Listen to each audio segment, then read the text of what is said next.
Halo sahabat Bawaslu, Pilkada serentak 2020 tinggal beberapa bulan lagi. Di Bali, dari 9 kabupaten kota, ada 6 kabupaten kota yang akan melaksanakan Pilkada serentak 2020. Di antaranya ada Kota Denpasar, Badung, Jembrana, Tabanan, Karangasem, dan Bangli. Nah, pimpinan Bawaslu RI, Bapak Fred Edward Siregar, memantau langsung kesiapan dari kabupaten kota yang akan melaksanakan Pilkada tersebut. Ingin tahu liputan kegiatan dari Bapak Fred Edward Siregar? Berikut liputannya. Kedatangan Fritz Edward Siregar selaku pengempu Divisi Hukum, Humas, dan Data Informasi Bawaslu Republik Indonesia menjadi genderang dimulainya pengawasan tahapan Pilkada serentak tahun 2020. Adapun agenda dari kunjungan Fritz dimulai dari Kota Denpasar,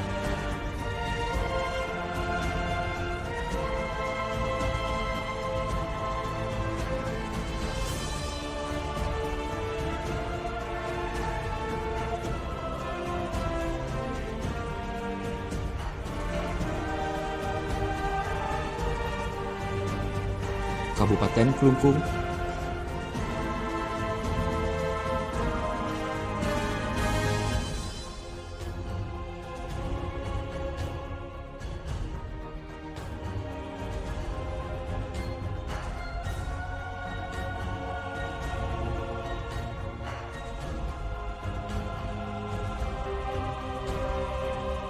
Kabupaten Karangasem,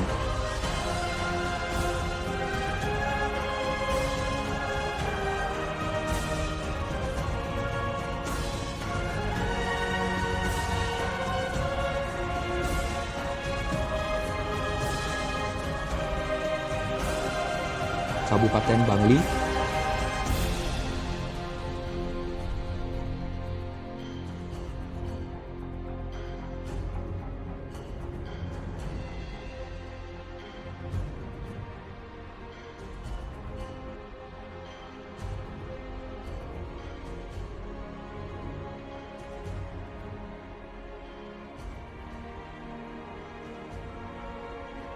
Kabupaten Gianyar,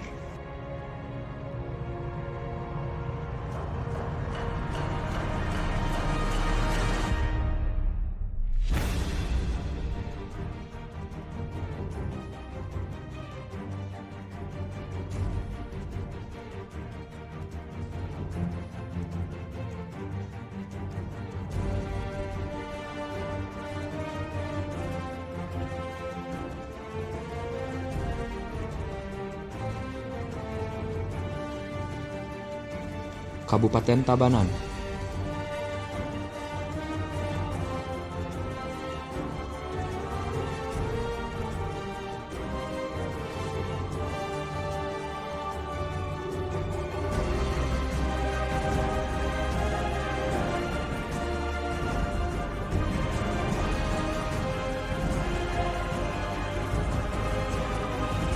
Kabupaten Jembrana,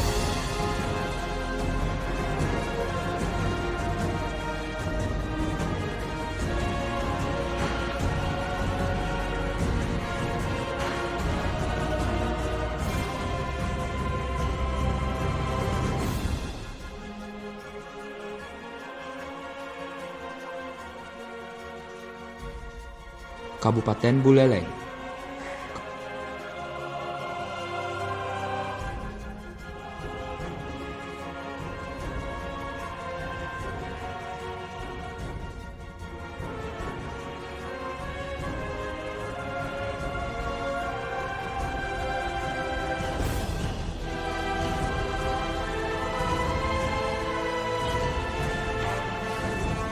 Kabupaten Badung,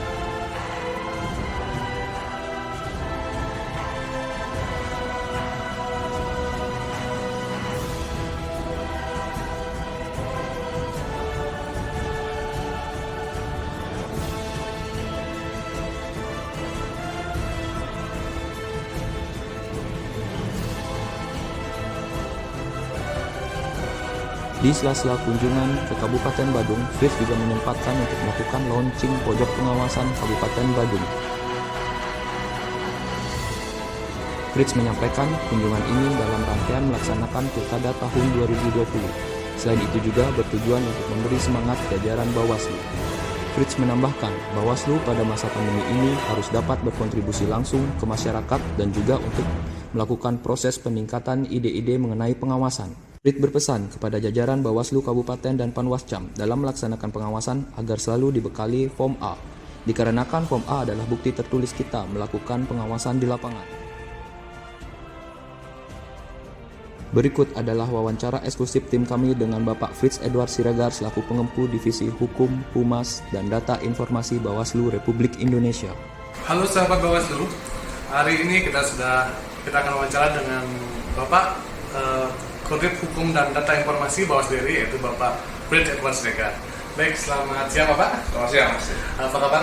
Alhamdulillah baik. Siap. Baik, hari ini kita akan ada wawancara sedikit terkait dengan kunjungan kerja yang telah lakukan di Bawaslu Kabupaten Kota yang ada di Bali. Mungkin yang pertama Pak, terkait dengan kunjungan yang telah Bapak laksanakan, bagaimana menurut Bapak kesiapan Bawaslu Kabupaten Kota dalam Pilkada 2020 ini? Baik, terima kasih, Mas. Kalau dalam rangka tugas Bawaslu untuk bisa memastikan untuk kesiapan pelaksanaan pilkada di 6 kabupaten kota yang ada di Bali, saya melakukan roadshow ke masing-masing kantor, termasuk juga melihat bagaimana suasana kantor dan persiapan dari kawan-kawan yang tidak melaksanakan pilkada. Memang kalau kita melihat variasinya ada dari satu kabupaten kota ke kabupaten kota lain, ya kan, bagaimana kesiapannya. Tapi kami bisa melihat bahwa kami mengapresiasi atas kinerja kawan-kawan Bawaslu Kabupaten Kota yang telah berhasil melakukan rasionalisasi anggaran, dan saya bisa melihat seluruh anggota Bawaslu Kabupaten Kota dan termasuk Panwascam dan PKD siap. Ada yang sudah melakukan rapid test, ada yang akan melakukannya kemarin dan hari ini, sehingga dapat bisa melaksanakan proses mutarli yang akan mulai di hari Rabu.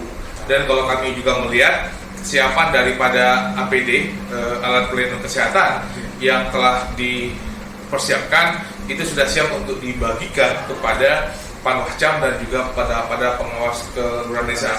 Kami bersama dengan Bawaslu Provinsi melihat bahwa komitmen kita bersama untuk menerapkan protokol kesehatan itu penting sekali, Pak. Sehingga itu kenapa kami bisa melihat bagaimana dan saya kagum terhadap kesiapan kawan-kawan di Bawaslu Kabupaten Kota yang akan melaksanakan pilkada untuk responsif dan sigap untuk menyiapkan protokol-protokol yang harus kita laksanakan dalam rangka melakukan pengawasan mutarli. Baik Pak, menyambung yang tadi, apakah ada kendala dari salah satu kabupaten kota mungkin Pak? Kalau saya melihat tidak ada kendala dalam satu kabupaten kota, karena kita melihat apakah APD-nya ada atau tidak, apakah dimungkinkan melalui dari anggaran NPHD-nya. Dan pada saat tidak dimungkinkan dari anggaran NPHD, kita bertanya apakah dimungkinkan ada support dari pemerintah daerah. Dan kalau ada, kami bisa mempergunakan anggaran yang lain untuk alat pelindung kesehatan. Pada saat dimana tidak ada kemampuan dari NPHD-nya untuk dirasionalisasi kembali, tidak ada kemampuan dari daerah atau pemerintah daerah untuk melakukan dukungan, maka itu dana yang dibutuhkan akan diambil dari dana APBN. Itu akan disupport oleh Bawaslu Provinsi dan juga akan disupport dari APBN. Baik, menyambung kembali Pak, menurut Bapak sendiri dalam pilkada 2020 ini Bawaslu Bali kan tidak melaksanakan pemilihan gubernur. Peran Bawaslu Bali sendiri dalam pilkada 2020 seperti apa Pak? Saya rasa peran dari Bawaslu Provinsi Bali itu sangat sentral untuk persiapan pilkada di 6 kabupaten kota. Kenapa? Karena pertama melakukan supervisi terhadap bagaimana kesiapan kawan-kawan di daerah. Yang kedua, bagaimana untuk memberikan bimtek materi-materi terhadap pilkada tahun 2020. Mungkin kita merasa bahwa ini adalah sebuah proses pemilihan yang sama seperti Pilgub ataupun di pemilu tahun 2019. Tapi kan di dalam kenyataannya ini ada hal yang berbeda karena ada penerapan protokol kesehatan dan juga peraturan-aturan sebagaimana diatur oleh PKPU 6 tahun 2020 kan juga berbeda, sehingga ada aturan-aturan yang harus dimengerti kembali, yang harus dibaca kembali dan harus diturunkan pengertiannya kepada teman-teman di kecamatan, di kelurahan desa, dan akhirnya pada di pengawas TPS. Yang kedua, kita melihat bagaimana misalnya hubungan kerjasama Provinsi Bali dengan gugus tugas provinsi atau juga dengan pemerintah daerah di provinsi. Misalnya ada bantuan yang bisa diberikan sehingga fungsi koordinasi antara kabupaten kota untuk menerapkan protokol kesehatan dan juga untuk melakukan fungsi pengawasannya. Terutama juga kita bisa melihat apabila misalnya ada penanganan pelanggaran yang cross kabupaten kota. Misalnya ada sebuah daerah yang pilkada, tapi pertemuan-pertemuan gelap ataupun politik uang itu terjadi di luar daripada yang bukan pilkada. Di situ fungsi Bawaslu provinsi yang penting untuk mengambil alih dan melakukan inisiasi untuk penanganan pelanggaran, memberikan informasi awal atau bahkan kemudian melakukan klarifikasi dalam rangka untuk menegakkan keadilan pemilu sebagaimana yang diinginkan oleh undang-undang pilkada. Baik Pak, karena pilkada 2020 ini kan berbeda dengan pilkada sebelumnya Pak. Yeah. Karena selain mengawasi tahapan, Bawaslu juga mengawasi APD yang digunakan. Nah, seperti misalnya saat turun ke lapangan, ada salah satu misalnya petugas dari jajaran sebelah yang misalnya tidak menggunakan APD, apa langkah dari langkah-langkah konkret yang harus diambil jajaran kita? Apakah langsung menindak, mengimbau atau hanya menuangkan di bom A? Ya. Kalau kita melihat bahwa kan salah satu kewajiban daripada Bawaslu, bukan salah satu ya, unsur penting daripada Bawaslu itu hadirkan adalah untuk memberikan keadilan pemilu. Keadilan pemilu itu diwujudkan untuk memastikan apakah tata cara, mekanisme, dan prosedur itu dilaksanakan atau tidak. Dan kita akan bertanya, tata cara, mekanisme, dan prosedur yang mana? Yaitu tata cara, mekanisme, dan prosedur yang ada di dalam PKPU. Dan dalam hal ini adalah PKPU 6 tahun 2020 sebagai dasar teknis untuk pelaksanaan pemilihan tahun 2020. Jadi selama itu berada di dalam PKPU, disitulah peran daripada Bawaslu untuk memastikan hal tersebut terjadi atau tidak. Dan itulah kenapa Bawaslu hadir dalam untuk menegakkan keadilan pemilu itu. Dan pada saat ada di antara kita yang tidak menerapkan protokol, maka akan diberikan saran dan perbaikan. Itu kan kita saling mengingatkan sama lain agar protokol kesehatan tersebut dilaksanakan gitu loh. Kemudian baru dilihat apakah saran perbaikan itu dilaksanakan atau tidak dilaksanakan. Baru kemudian kita bisa melihat apakah itu merupakan sebuah kesengajaan ataukah yang akan berakibatkan kepada pelanggaran etika ataupun pelanggaran administrasi dan dikirimkan rekomendasi. Jadi bagaimanapun harus saran perbaikan itu harus diutamakan terlebih dahulu. Karena kan kita sebagai penyelenggara tidak mau ada kluster-kluster baru, dan kita harus sama-sama saling menjaga agar protokol kesehatan itu terjadi. Nah, sehingga makanya harus dilihat bagaimana protokol kesehatan saat rapat, bagaimana protokol kesehatan pada saat kita bertemu dengan pemilih, bagaimana protokol kesehatan pada saat di TPS. Itu kan masing-masing berbeda. Bagaimana protokol kesehatan pada saat kita bertemu dengan teman-teman yang terindikasi ataupun yang melakukan isolasi mandiri. Itu memiliki protokol kesehatan yang berbeda-beda, sehingga kita harus sama-sama tahu masing-masing, sehingga pada saat melakukan fungsi pengawasan kita bisa punya standar yang sama. Mungkin dari pantuan Bapak dari kabupaten kota yang khususnya akan melaksanakan pilkada Pak. Yeah. Menurut Bapak kira-kira kabupaten kota yang memiliki potensi pelanggaran yang cukup banyak, di mana kira-kira Pak? Saya rasa hampir semua lah ya. Saya rasa semua itu punya, karena kan kita melihat bahwa potensi pelanggaran itu kan bisa dilakukan oleh siapa saja, ya kan?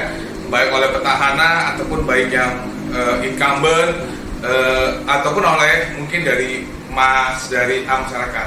Tapi kan kita bisa melihat bahwa selama proses ini kan yang sekarang menjadi fokus daripada Bawaslu, dan saya yakin mungkin juga terjadi di kabupaten lain, misalnya mengenai netralitas ASN. Itu yang menjadi hal yang utama ataupun yang sering kali terjadi, yang merupakan indeks kerawanan di dalam proses pilkada. Bawaslu sudah mengeluarkan sampai statistik secara di Indonesia sampai 390 laporan dugaan pelanggaran yang sudah kita kumpulkan gitu loh, dan sudah kami teruskan kepada KASN sebanyak 360, dan itu mungkin saja terus angka tersebut bisa bertambah gitu.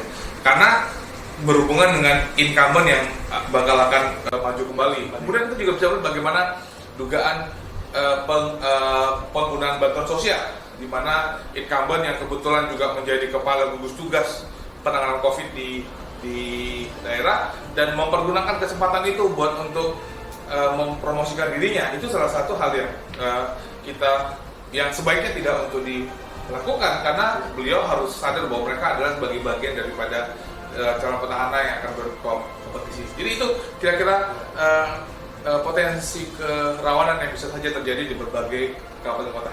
Mungkin pertanyaan terakhir Pak, dari sekian banyak kunjungan yang telah Bapak lakukan di 9 kabupaten kota, mungkin kabupaten kota mana yang menurut Bapak paling berkesan dan kenapa Pak? Wah, ini sebenarnya pertanyaan sulit juga nih, ya kan? Tapi saya rasa ini satu-satunya provinsi yang saya bisa kelilingi seluruh kabupaten kotanya. Ya mungkin selain provinsi DKI Jakarta lah ya, karena bisa saya kunjungi. Tapi dari seluruh Indonesia yang pernah saya kunjungi, dan kebetulan saya bisa berkunjung ke seluruh provinsi, dan saya rasa inilah pertamanya sebuah provinsi yang seluruh provinsi itu bisa saya kunjungi dalam satu kesempatan. Dan saya banyak belajar, dan saya mengapresiasi kawan-kawan Bawaslu kabupaten kota, karena tidak semua daerah itu memiliki kantor yang indah, nggak semua memiliki kantor yang bagus, semua kan berbeda-beda gitu. Di dalam Instagram saya bilang mungkin kantor yang punya lapangan parkir paling banyak adalah Bawaslu Kabupaten Gianyar. Kenapa? Karena satu lapangan dengan stadion kan, berarti kan lapangan parkirnya banyak gitu. Tapi kan ada juga yang kantor yang punya karakteristik berada di tempat yang kecil tapi punya banyak proses penegakan pelanggaran yang muncul. Akhirnya dari berbagai daerah-daerah tersebut kan kita bisa mengatakan bahwa ruangan kantor, size kantor itu tidak menentukan apakah Bawaslu dapat bekerja atau tidak. Karena dalam ruang-ruang kantor yang kecil pun saya bisa melihat bagaimana penanganan pelanggaran itu bisa muncul, bagaimana keberanian untuk melakukan proses penanganan pelanggaran muncul, dan saya rasa itu semangat yang harus kita sampaikan kepada seluruh teman-teman di Bawaslu Kabupaten. Baik, Pak, mungkin terakhir pesan atau kesan Bapak buat jajaran kita di bawah dalam nanti mengawasi Pilkada 2020.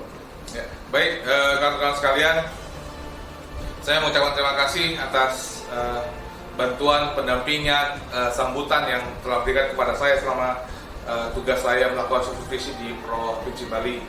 Bawaslu hadir untuk memberikan keadilan pemilu, Bawaslu hadir untuk bisa mengembalikan demokrasi kepada jalan yang sebenarnya, Bawaslu hadir bagaimana untuk melindungi hak rakyat dan suara rakyat. Dan mari kita melaksanakan tugas dengan penuh keberanian, dengan penuh ketelitian, dan penuh kecermatan. Jangan lupa untuk saling berkoordinasi dengan provinsi, karena ini adalah tugas kita bersama. Bersama rakyat awasi pemilu, bersama Bawaslu tegakkan keadilan pemilu. Baik, terima kasih Pak atas waktunya. Di masa pandemi ini menjadi tantangan tersendiri bagi penyelenggara pemilu, khususnya Bawaslu. Karena selain mengawasi pelaksanaan kegiatan, Bawaslu juga harus mengawasi APD serta penerapan protokol kesehatan. Semoga di masa pandemi ini tetap tercipta pemilu yang demokratis. Baik, demikian tadi liputan kegiatan anggota Bawaslu RI Bapak Fritz Edward Siregar. Saya Deliawan undur diri. Bersama rakyat awasi pemilu, bersama Bawaslu tegakkan keadilan pemilu. Sampai jumpa.